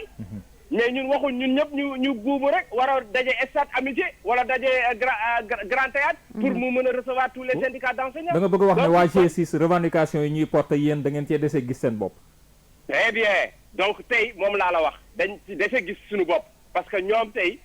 boo xoolee déggoowuñ dara ak ci intérêt jàngalekat amul lu ñu déggoo ak gouvernement à part indemnité de logement te loolu ñun ñëpp ci ànd indemnité de logement kese mais yeneen point yëpp amul benn satisfaction. lenteur administrative yaa ngi fi ba léegi crédit DMC yaa ngi fi état bi mu ngi yoreel tey enseignants yi lu ëpp 100 milliards. loolu dafa bari. waaw waaw vas-y. terrain yi aussi état bi moo digoon ay parcelles. enseignants yi génn 800 millions tey 800 millions yooyu ba léegi xamuñ fan la nekk. te dara amu ci. donc kon jafe-jafe yi ñu ngi fi. carrière u jàngalekat bi dafa am solo. jàngalekat bi bu fekkee carrière am taxawuñ ci du mën a avancer te mës naa ko wax benn ministre mu mere ma ci ma ne ko yow tey jàngalekat nga woon dem nga ba nekk préfet nekk ministre. tey sax léegi ambassadrice la. kon yow ma ne ko tey sa carrière bu plombé woon. sa acte génnul. sa acte de validation génnul mais fi nga yegg tey doo fa yegg. donc kon jàngalekat bi dañ ko war a sóoraale ci loolu parce que loolu mooy tax mu am promotion. mu mën a continuer def leneen ak leneen ak leneen. Amaat nga baal ma benn question rek su ma ko mënee may. muy jëm ci syndicalistes yi léeg-léeg li ci ëpp lu nit ñi citoyens yi de façon générale sénégalais dañuy wax ne bu ñu leen di dégg souvent ngeen di kaas mbirum xaalis ak lu jëm seen bopp rek ngeen di kaas mais lu jëm ci élèves yi par exemple classe multigrade yi nga xam ne day am wala classe yi nga xam ne dañ fay gis plus de 100 élèves wala abri provisoire yeeg yooyu bokkul ci li nga xam ne da ngeen koy mettre en avant souvent bu ngeen di kaas loolu tamit lu nit ñi di giyee loo xam ne dañ leen koy duut baaraam est-ce que loolu it mën nga ko nangu. waaw loolu li nga wax moom dëgg la mais nag problème bi mooy xëy na xam nga dañuy fësal ne ñun xaalis rek lañ bëgg mais yii nga wax nii abri provisoire yi bokk na ci li ñuy wax école bi enseignement de qualité ak yooyu ak jumtukaay yi par exemple mooy yu ñu doon wax léegi ñu fekk école bi nekk ci condition yu baax bu ko defee aussi ci biir école bi aussi mu am matériel qu'il faut maanaam su fekkee am na yenn leçon yoo xam ne kay technologie ay sciences physiques laboratoire yi dañ ko war a équiper donc yooyu yëpp pourtant dañ koy wax mais xam nga tey li ñuy gën a fësal Sénégal mooy c'est dommage mooy affaire u xaalis mais ñun xale bi mu nekk ci conditions yu baax jàngalekat bi aussi ci biir classe bi école ba ñu nekk ci ay conditions yu baax bu ko defee ñun tamit suñu plan carrière dafa am solo loolu aussi la ñuy wax moo tax ñuy wax waxu xaalis ak yooyu mais plan wu carrière surtout la ñuy gën a insister. mais nag carrière bi am na ay incidences financières. dëgg la carrière bi am na ay incidences financières Suzanne peut-être xëy na ma jox la dernière question bi. kon daal yéen da ngeen fas yéene daal prix rek ngeen commencé paralyser école bi yéen G20 loolu ngeen bëgg quoi yéen. waaw ñun moom. da ngeen bëgg a paralyser école bi et da ngeen bëgg a ba pare wàññi chance xale yi quoi seen avenir yéen daal G20 yéen moom ngeen fas yéene ah. non bul wax loolu xale yi suñu doom lañ. suñu ay jarbaat lañ suñu ay xarit lañ. dañ leen a bëgg lool. waaw baax na mais bàyyil rek ñu jàkkaarloog nguur gi. parce que comme ñoom tamit. ngeen defanteeg ñoom. waaw ñu jàkkaarloog ñoom xale yi ñoo ciy loru rek. sóor leen ci xale yi waay waaw mais nguur gi moo war a njëkk a taxaw pour xale yi. parce que loolu moo leen fi nekkee ñoom ñoo laaj baatu askan bi pour jaamu askan bi. donc kon ñoom ñoo war a njëkk a taxaw xool fan moo am jafe-jafe ñu taxaw ci. jërëjëf ñun bu ñu ci wooyee rek ñu fekk ci leen ci. jërëjëf Suzanne ñu ngi lay gërëm bu baax Ahmed moom di syndicaliste ñu ngi lay gërëm bu baax ci disponibilité bi. jërëjëf kontaan naa tamit ci yéen. jërëjëf ñu ngi koy béggee bu baax a baax waxtu wee ñu xaw a dab te dañu war a def trafic info boole ci grève de presse bi ak suñu li nga xam ne moom la ñu dippee répondeur bu King FM waxtaan bi nag dafa yaatu ba mënuñu koo jeexal ndax wàllu njàng moom yaakaar naa ne ñëpp la intéressé ci réew mi jërëjëf Kumba naka noonu Pape Madiakhaté peut-être kàddu yu mujj yi pour ñaaxaat ñi nga xam ne ñooy enseignants yi may fàttaliwaat ni ñun aussi ci ndimbalu rédaction bi di Sa Préra ak ñi mu àndal désormais ci wàllu éducation dinañ ci ànd ak yéen incha allah d'ici la semaine prochaine dina am pàcc bu am solo boo xam ne ci biir 9-11 dinañu faral di doxantu ci école yi boole kook enseignants yi ndax lépp ñun ñoo ko bokk ngir réew mi mën a defaru essayé nañu également entrer en contact ak le ministre en personne mais moom dafa nekk ci ay rencontres ak ay visites yoo xam ne ak ay tournées ci école yi xam nañ ni c'est pas évident mais suñu ay éditions yi di ñëw waaw wax ko mu dem tourné ci école région yi mu topp climatiseur Ndakaaru yi rek xam ni affaire bi du Ndakaaru rek bon moom aussi ubbil nañ ko suñu buntu ci 9-11 bu ñu bëggee rek nañ ñëw ñu waxtaanee éducation ndax am na solo lool donc merci beaucoup équipe bi yéen dinañu àndaat ak yéen ci tàggat yaram bi ak Pape Madiakhaté ci Midi Culture naka noonu Koumba Ba ci reportage yi nga xam ne waajal nañ ko tey ci bés bi bonne journée à vous ñu bàyyi leen ngeen dellu rédaction yéen ñaar bonne journée waaw bonne journée di jaajëfal ñi ñoom yow moom yóbbu ay xale tey non man waaye Koumba yóbbu na de waaw Koumba yóbbu na ak di saa daal di wax ni ak lu mu métti nañuy sóor xale yi waaye itam enseignants yi nañu jël seeni responsabilité je me rappelle amoon na benn prof Moussa Niass ñëpp ko xamoon au CM parce que da doon wax nit yi boo ñëwee sol lu correct danaa la demal nga ñibbi mademoiselle vous habitez loin nga ne ko non allez vous changer wala boo fekkente ne fi nga dëkk dafa sori moom amoon na ay mbubu boppam dala koy solal nga mel ni kuñ dugal ci saa mais moom ngay toog nga dem mais enseignants yi nañu jël seen ay responsabilité léegi dama leen a bëgg a laaj benn question vite fait rek yéen ñett ku ne tontu ma benn après ngeen jóg ban professeur moo la gën a marqué yow ci sa jàng sama benn prof bu tuddoon Amadou Tidiane Wane prof d'histoire et de géographie ñu ngi koy nuyu parce qu'il a été plus qu'un professeur. D'accord. Disa, je me permets de te demander, bon professeur la gën a marqué. Monsieur Dieye, c'est à l'école primaire. Monsieur Dieye. Baat de la xawal sonal. Trop ça. Pape Madiakhaté yow. Non man monsieur Ndaw la woon c'est école 5 monsieur Ndaw lu tax parce que dafa bokk ak sama yaay. la jàngal boo demee mën na ne monsieur Ndaw la parce que li ma gën a marqué ci moom mooy au-delà de li fait que mu bokkoon ak sant sama yaay ba jege ma noonu. Année bi nga xam ne ci lay def CFE ak entrée en 6e. Vacances boobu yëpp. dafa mu doon ñëw këram tous les jours moo ma jàngaloon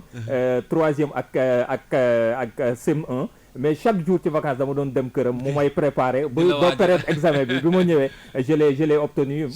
mooy profité ci occasion bi depuis loolu rek dégguma ko mais maa ngi profité ci occasion bi di ko nuyu bu baax nañ leen delloo njukkal ñoom ñëpp professeurs yooyu nga xam ne jaar nañ seen ay loxo ndax lii nekk ci ñun xëy na ñoo ko def merci beaucoup bonne journée à vous Dissa da ngay des ak man tuuti le temps ñu dem seeti ji revue de presse bi ainsi que suñu répondeur Booking FM xanaa ñu béggalaat xale yi ba tey ci jàng bi et puis ñu dellu si waat inchallah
ayca tout de suite dañuy àndaat ak yéen ci li nga xam ne moom moo gën a fës ci yéene kaay yi moom la ñuy dem yëri di sa préra ki ñu koy jàngatal nag mooy Serigne Saliou Seck waaw ñu dem Serigne Saliou Seck di xale 2.0 ci revue de presse ayca ñu dem déglu côté dellu si waat génn kaso Khalifa Babacar Sall ci la l'observateur xëyaat di wax ubbil yéenekaay bi journalu Futur Média bi tey Birahim Seck la xëy seqal waxtaan njiitul Forum Civil ne président Macky Sall li mu gracier Khalifa Babacar Sall ba tax mu génn kaso defu ko te yàlla tax ndax ci gis-gisam njiitu réew mi dafa jël dogal bu ni mel ngir gën a defar digganteem ak waa Touba ak déggal Serigne Mountakha Bassirou Mbacké mi nga xam ne mësul jug ci luy andi dal ci mim réew ba ci sax candidat yi ñàkkoon ci élection présidentielle yi nu weesu mooy ki leen doon dalal ak doon delloo si waat seenum xel Birahim Seck ba tey ak sama naataango yu l'observateur yi ne juboo gi dox ci diggante président Macky Sall ak président Abdoulaye Wade yitteelu ko ndax nag da cee njortu ko baara yëgoo jëm ci wàllum politique bu dee Karim Meïssa Wade moom jiitul Forum Civil nee na président Macky Sall waru koo baal ndax koppari askan wi faaw mu fay ko ba noppi Mamadou Diagne Fada ne lu mën a nekk la waaye nag faaw waxtaan jiitu ca ubbil Le Quotidien directeur général Sonacos ne ngir ñu baal Khalifa Babacar Sall ak Karim Meïssa Wade ba noppi seetal leen faaw ay waxtaan jiitu ca tey te Diagne Fada nee na président Macky Sall nekkul koo xam ne dañ koy saax-saaxee ki PDS noppee saax-saaxee kay moo di Oumar Sarr source aané Oumar Sarr li mu xamle moo di bés bu nu ko woowee ca kanamu commission discipline bu PDS du ca masa wuy ji ndax nag ay mbir la yoo xam ne dara jaaru ca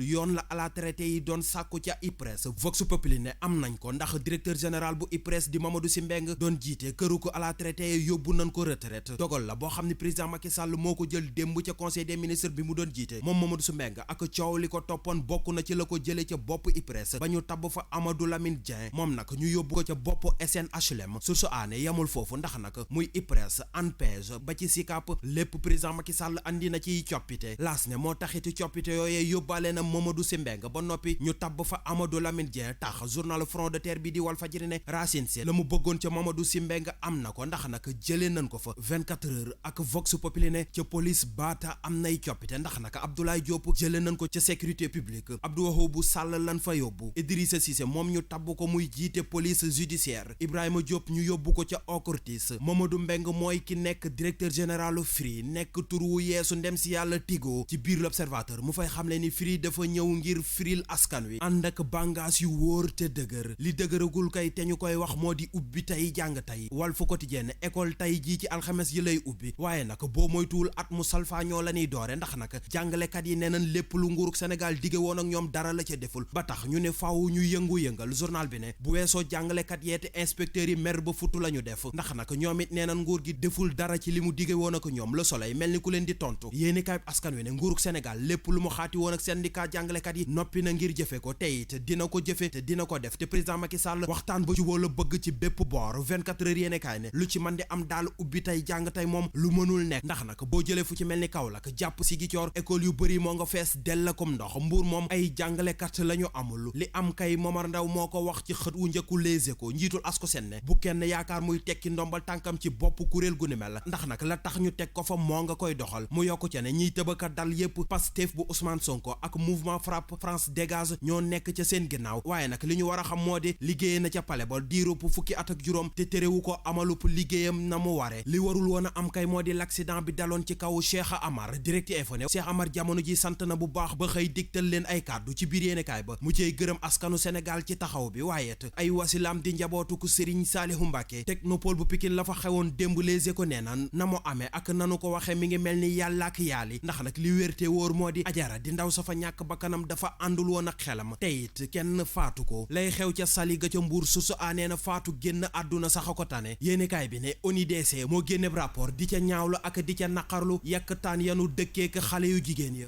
waaw loolu moo nekkoon revue de presse bu Serigne Saliou Seck gis nga ko Kals ak ci li mu tëjee la lay xew foofu ci nga xam ne mooy Mbuur di Sali nga xam ne journal bi nga xam ne Daouda Thiam moo ko moom mooy La Source moom la xëyee tey titré La honte à Sali doy na waar nag parce que nag bu fekkee li mu wax moom mooy am foofu war nañ ci def ab taxaw seetlu jéem a xool nu ñu koy saafara ndax ñooñu di nekk Sali suñu ay rakk lañu suñu ay jarbaat lañu suñu ay ñees lañu suñu ay mbokk lañu ay sénégalaises lañu comme ñun nu ñu nekkee ay sénégalais dina am importance nag trop waa ñu dem fa xool bu baax la fa xew ñi ci war a jóg tamit jóg ci parce que dëkk bi ñi war a wax ñu ngi wax ñi war a jëf it dañu war a jëf li tax ñu wax boole koog jëf li tax ñu teg leen fi loolu defe naa lu am solo la leneen li dégg naa ko également jëm ci wàllu njàng mi ak njàngale mi ñu boobu léegi ñu ngi koy waxtaane te gis nga Kals mbir mi xeeñagul neex année scolaire bi xeeñagul neex li ci kanam nag rawali bët on verra ce que ça va donner gis na tamit Khalifa Sall également gis dégg naa ko mu dem seeti Iran Ndaw dégg naa ko tamit Momar Ndaw di am ñu mu joxañ baaraamu tuuma ci li nga xam ne moom mooy nekkam ci boppu ASCOSEN mais liy dëgg nag Kals mooy dafa war a am ni ñuy wax naka la ñuy waxee sax changement alternance ci bopp yi waaw changer taxaw doxalin c'est vrai voilà kenn wax ko mais dafa war a changer moom kese c'est pas il n'a pas la science infuse ci li ñuy wax comment ça s'appelle la défense des consommateurs mën na défendre ay consommateurs mais am na ñeneen ak ñeneen ñoo xam ne également ñàkkul si biir ASCOSEN ñoo xam ne également li mu doon def mën nañ ko def waaye tamit def tamit li ko raw. Je le dis à chaque fois la façon dont syndicats yeeg association de consommateurs yeeg parti politique yeeg ni ñu daan politiquer wala ni ñu daan defee seen ay actions il y a 20 ans 30 ans c'est plus pareil. Aujourd'hui il y a une autre génération qui est là qui a d'autres méthodes de combat d'autres façons de penser avec d'autres cibles d'autres objectifs tey ñooñu dañ si war a taxaw également jox leen seen chance ñu doxal parce que xale yaa ngi fi jàng ba dee am xam-xam xam li ñuy wax xam li ñuy def donc aujourd'hui il faut leur donner également leur chance parce que tamit comme je le dis personne n'a le monopole de la science infuse fii kenn ëpp xam-xam kenn c'est clair Sénégal yàgg na koy wax daaree lëg la gudd nopp ci wàllu jàng jaru fee jaay c'est clair alors Dissa mën nañu retrouver également revue de presse bu Serigne Saliou ci suñu plateforme yi muy YouTube bi www.kingfm.sn ainsi que ci suñu page Facebook da ngeen ko fa fekkaat léegi nag damaa bëgg ñu jeexale suñu répondeur u King FM fait divers la waaw mbir mu xaw a doy waar la ma bëgg nag ñu dégloondoo ko et puis dellu si waat mooy suñu répondeur bu tey bismillah waaw man de problème la amoon bu xamante ni daal xaw ma fan laa koy jooyee ndaxte sama jabar moo feebar bu gaaw feebar boo xamante ni daal dafa gaaw ñu koy faj ma koy toppatoo yàggul dara yàlla def mu gaañu ci feebar boobu noonu te maa ngi moom sëy nañu ba am 3 doom waaw yor nañ 2 bant bi mu gaañoo ci dëj bi hôpital ci boppam lañ njëkkee ñoom ñoo ma jox bagage am yëpp jox ma portable am jox ma yéreem ñu ci doon bagage bi yoroon ci hôpital bi yëpp ba ñu waajal ko préparé ko yëpp ba yóbbu ko kër ga di ko dëjal ci bisu dëj bi man ci laa xoolee jël portable am ubbi ko xool ko maanaam gis ci ay message yoo xamante ni daf maa jaaxal neexut a wax maanaam sama soxna daal mun naa woon dafa amoon yeneen góor yi mu doon fréquenté am na ci ñaar ñoo xamante ni ñoom la doon fréquenté ci bisu dëj bi laa yëg loolu man ci laa gis message ci portable bi ma delloo ay bagages am na ko xamante ni homme de tenue la keneen ki commerçant la ma consulté message bi affaire bi yàq suma àdduna ci bis boobu du bëri yaakaar nañ ni dëj bi moo ma def loolu waaw waaye nag man xam naa te mënuma ko nettali kenn te maa ngi portable yi di xool message yi yàgg na nekk ak ñoom surtout commerçant bi remonté naa message yi xool bu baax a baax gis ni ñoom ñaar xaw ma naka laa koy waxee ba ci doomi jur sax dama commencé naa fi mu toll nii di poser ay question ndax ñii maa leen jur wala juruma leen ndax xaw ma kañ lañ door xaw ma kañ la door loolu mu nekk lu ma bett ndax mosuma ko soupçonné man daal affaire bi jaaxal na ma trop moo tax ma dinaa ñëw tey ji wax leen ko daal ñu xool daal ban solution parce que mun ma ko wax kenn ak samay doom naka la ba xam damay def ay test xaw ma daal parce que commencé naa dem ay doute ci xale yi ba leen bët laa leen di xoolee bu bokk ak bi ma leen doon xool est-ce que mi ngi noonu de est-ce que nit daal moo lëndëm kawteef Kals waaw nit daal moo lëndëm doy na waar de nit baal moo tax yàlla ñu yàlla suturaal yàlla nañu yàlla suturaal bu baax a baax am na solo de parce que kii li ko dal nii waaw mën naa yàq addunaam dëgg la de mën naa yàq addunaam mën na sax yàq adduna ay doomam yoo nga xam ne ils ont rien à voir dans cette histoire là absolument rien waaye xaw ma ndax mën nañ ko jox ay conseils man jàpp naa ne tuuti naa ko jox ko ay conseils waaye suggestion bi ñu koy jox mooy benn ni ko dénk yàlla parce que fii yàlla rek a fi ne waaw ñaar bu mënee seeti ku mu ci waxtaanal parce que nit da ngay am kilifa dafa am solo am na solo de mais situation bu doy waar la waaw noonu la situation bu nga xam ne ni que lu dul waxtaan mënu ko faj ça c'est vrai amul dara leneen lu ko mën faj dëgg la de parce que même lui war na am na dëkk yu mu doon nekk et puis il y a plein de questions dans sa tête moo tax psychologue wala psychiatre daf ci am solo daf ci am wàll daf ci am yàlla moo tax man na la na seeti kilifa comme que ñun amuñu habitude di seeti ay psychologue wala psychiatre xëy na bu seeti ja kilifa diine gu nga xam ne moom jàpp na ne que kii moom kilifaam la am nu mu ci waxtaanee ak moom xëy na kooku mën ko saafara mën na ci am waaw xaw ma nag saafara mën na ci am waaye xelam mook na dellu si parce que fondamentalement problème bi moi je pense plutôt à ses enfants mais oui avec ces doutes qu'il a mais c'est grave c'est un peu c'est grave ouais, c'est grave pour lui c'est grave pour les enfants peut-être il y aura la possibilité de faire des tests et puis sinon nga jox sa bopp confiance rek dundu te wey bàyyi nag li ci des suñu borom moom xëy na dina àtte waaw kenn mënta nax sa bopp dëgg la de sam xel waaw you can't run away from yourself c'était Bob Marley waaw mënoo daw ba daw sa bopp ah déedéet déedéet mënta ne donc day des ci yow seetal kenn ko xam ne mën na la say jàppale nga toog waxtaan ak moom affaire à suivre et puis ñu bàyyi ku ci nekk ak sa commentaire en tout cas lu ñaaw la te doy na waar daal foofu lañu mën a yem ci wax ji di saa di la gërëm bu baax ñi ngi àndoon depuis 9h30 ci li nga xam ne moo di waxtaan bi on se donne rendez-vous demain waaye jotaayu xibaar bi gën a yaatu dina am midi inchallah ak la rédaction voilà Serigne Saliou Seck tey soxna Dior moom dafa xaw a jagadi donc Serigne Saliou moo fi nekk ak ñoom Pape Madiakhté Sarr suba inchallah la chronique du vendredi sera là également ak waa sport et culture ñoom tamit nañ ñëw suba def seen mënin comme ni ñu koy defee ajuma bu nekk Kals di ça ñu lay gërëm bu baax a baax di teg ngërëm li ci sa loxo nga joxal ma ko xale yi nekk ci rédaction bi yëpp nañ ko jot bu baax a baax jërëjëf ñu ngi lay ñaanal kenn la jàmm c'était Adissa Préra mi ñu àndoon ak moom léegi dañuy dem seeti ji Massaer ci xibaaru dem bi ak dikk bi balaa ñoo yëkkati jotaay bi le temps tey xam ngeen ni daanaka li ëpp ci waxtaan wi dañ koo jagleel njàng mi ak jàngal